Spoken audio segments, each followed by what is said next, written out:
Hello, ladies and gentlemen. Welcome back to the Red Stream. The Red Stream. I'm Day 9. I'm Husky. And Sean, this next match that we have coming up, as soon as I was told that this was indeed going to happen, I've honestly been thinking about this match ever since. It is one that if I could just push a hype button, I would just push it until it was at maximum hypeage. And you know what that hype button is called on Team Liquid? What? F5. So true, man. And you guys can't see our screen, but we have EGIdra versus Marine King. They are queued up, ready to go. Oh, my God. Tall Dream Altar. And Sean, What's this up? is such an important game. I am Marine King dying to see this match, Husky. Oh, my God, because that means whoever is able to win that group is seated further along. And this is probably the most important match in determining that. Bah! And I hope the people at home had their ears blown off. Now, here's the really exciting news. We've talked a little bit about the Championship Sunday format. The way it works is it is a double elimination bracket.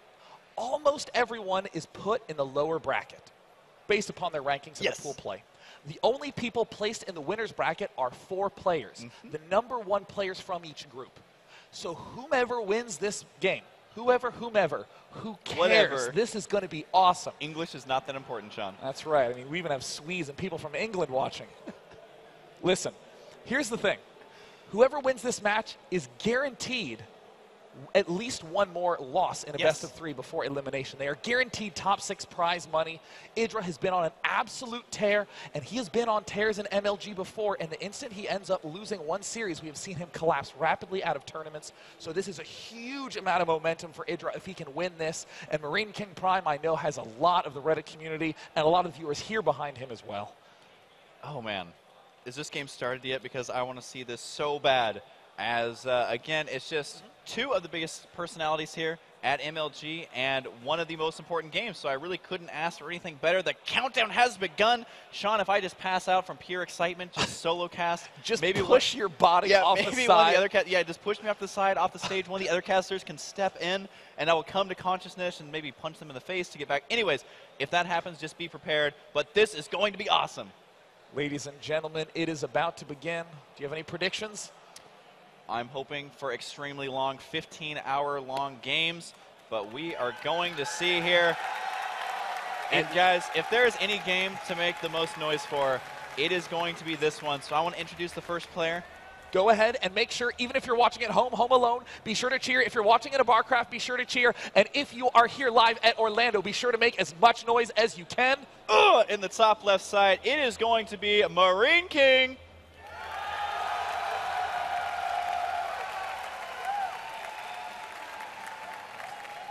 And in the bottom left corner, the bad boy of esports, renowned as one of the only hopes the foreign community has, it is EGIdra. Oh man, the Barcrafts around the world just made so much additional money from people buying booze and other drinks to prepare for this match, because you know what? I think everyone's going to need a little bit of that just to kind of calm themselves. I know that I should probably be drinking right now because this game is probably going to be my favorite from the entire tournament, Sean. Yeah, and you know, considering the way that MarineKingPrime played in the last 2 TVZs that we saw, I mean, lifting up to the center of the match, going up 6 Hellions at a time, the triple reactor, I definitely think that that is going to be hard for EGIdra to deal with, as he is bar none when it comes to straight-up matches, and also bar none when it comes to losing to new strategies.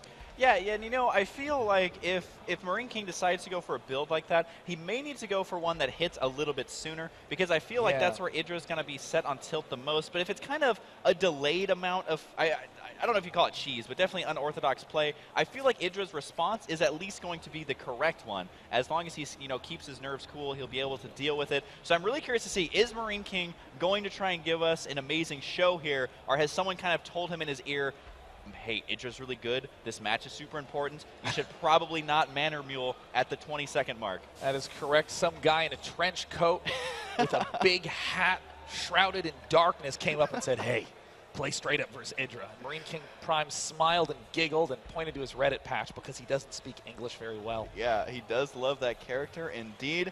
And of course, the map is Tall Dream Altar. If you're just tuning in, you are tuning in to the best match of the night, I would say. as this match is very, very important. Marine King going to be going for a super early expand. What do you think about building this outside of your safe wall? You know, I definitely don't think it's going to be a problem. He just poked in to the Zerg base and notices no gas whatsoever. This could be something tricky in store from EGIdra. No gas anywhere. His crutch play is to go for the speed Zergling Mutalisk, and I'm just not seeing that at all. And Marine King almost certainly is noticing the same. He is going to be building these 2 barracks before he even builds a bunker. Slow Lings literally do no damage to Marines no matter what, no matter how many there are. Yeah. That is so true, especially with the micro that we've seen of Marine King. I mean, he lives up to his name of being the king of Marines, and he cares about the people, Sean. He will keep them alive as long as he can, just really abusing the terrain like nothing else I've seen from any other player. And we do see the double gas now going down for Marine King after adding on those 2 barracks. And we do have just the 1 gas out of EGIdra here, but this is going to allow him to get a lot of drones. Those inject larvas are going to be effective here. But you're absolutely right. This is definitely not the EGIdra that we're all used to. What's very interesting is that the average Terran player will end up scouting around in circles in the Zerg base and say, oh, thank goodness, no speed. I am safe from any sort of early attack. Oh. MarineKingPrime, stay one time.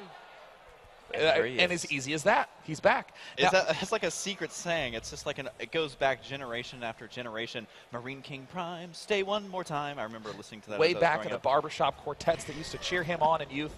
Now, to note MarineKingPrime, a lot of Terran players will just say, oh, goodness, that's so great. He's not going to attack me. But MarineKingPrime is the sort to bring the noise back to say, well, hey, if you don't have speed, I can move out with my Marines whenever I so please. And it looks like Marine King going to take a little bit more of an extreme choice, going to get this +1 attack upgrade before combat shield, before stim, before anything else. Because, again, no way he can be attacked at all. This is turning out to already be an awesome game to start off this series, simply because EGIdra, I mean, he's kind of doing his, typical macroing up, but I like that he's getting some defense here that is going to really prevent any sort of major push out from Marine King. At least it's going to buy EGIdra enough time to drag this into the mid-game. It looks like it's going to come down to when does EGIdra take that 3rd base, because having those destructible rocks there do make that a little bit of a challenge.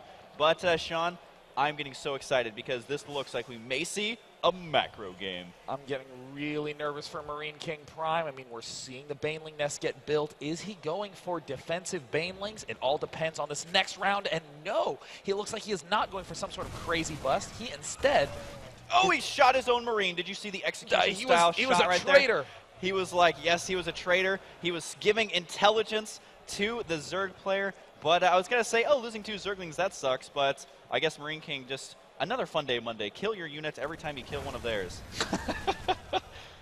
Man, I can't wait to announce that on Tuesday. Oh, God, so good. But we do see the Marines now moving out. The creep spread pretty good for EGIdra. Just needs to make sure to get that burrowed as soon as he can, as the defensive Banelings are now in position. Was able, I believe, to kill a creep tumor right there. Yes, he did kill that. That's so annoying. Be careful. EGIdra needs to get a good hit. He does focus those down. EGIdra isn't going to have enough Zerglings here. I'm kind of curious as to why he's actually engaging this, but was able to pick it away a little bit. Scans, picking off all the creep tumors, and this poor queen gets eliminated easily. And MarineKingPrime just going to do a little bit of Marine King retreating, or he may just sit here. Marine King sitting more like, as he does have those Marines still outside the base.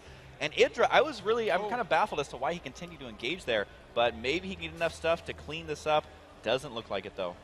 Meanwhile, back home, another command center popping up. We see the Marines now pulling back at the perfect time. He needs to be really careful. We see that more Zerglings are continuing to be constructed. He needs to stay away from the creep. Marine King is going absolutely aggro, bonkers, crazyville, nutcase. No. What is happening with these Marines? There's nothing safe there.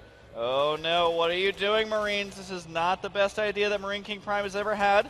Maybe he'll prove me wrong by killing all these Zerglings. That would not surprise me. This is a lot of Zerglings we're ranking. And EGIdra is killing the rocks, not the Marines. The Marines are now trapped. They are up against the wall. Where are the Banelings? They decided not to roll down here, even though this would be a perfect time. He does get a decent surround. The Marine count is getting dangerously low, but Banelings are apparently pacifist in this game. No way! And that was ridiculous. That having one Baneling in there would have killed all of those off. I am a little baffled as to what happens. I honestly can't wait to say this, but Marine King looked into his magic ball and did some Marine King scrying. Figured out that that was actually the correct move to do.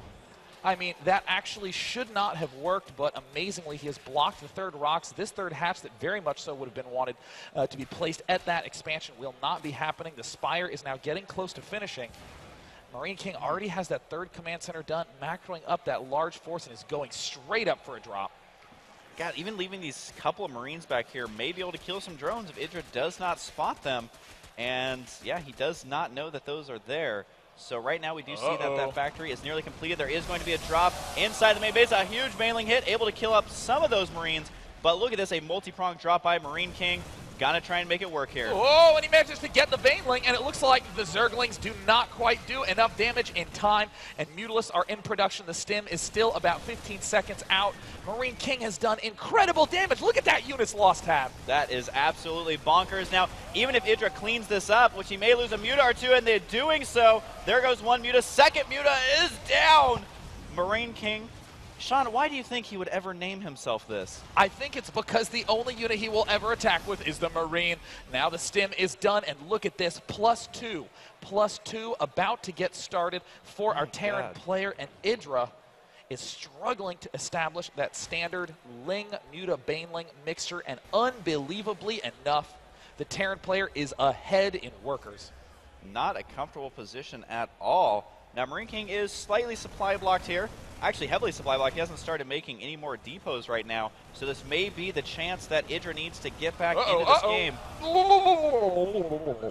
That would have been devastating there. Thankfully for EGIdra, he was indeed attacking the rocks. The Mutalisk harassment has begun, and the supply block is continuing for Marine King, but at this point you would expect a Zerg player to be ahead of the Terran, and that, I mean, simply put, that's just not what we're seeing right now.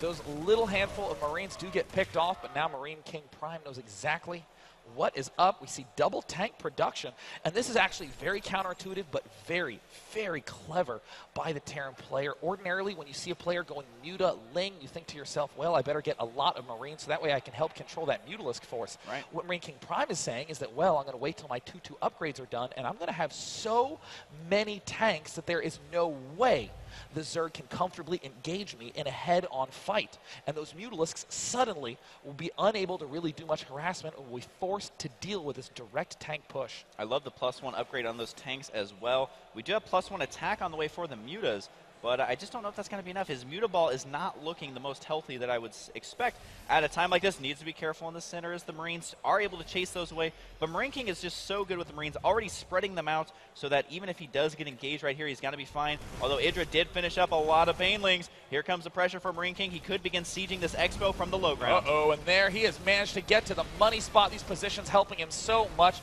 Mutalisks from EGIdra trying to cut off reinforcements. The Banelings, oh no, wandering off onto their own. The siege tanks will be able to clean that up relatively easily, and he gets eliminated.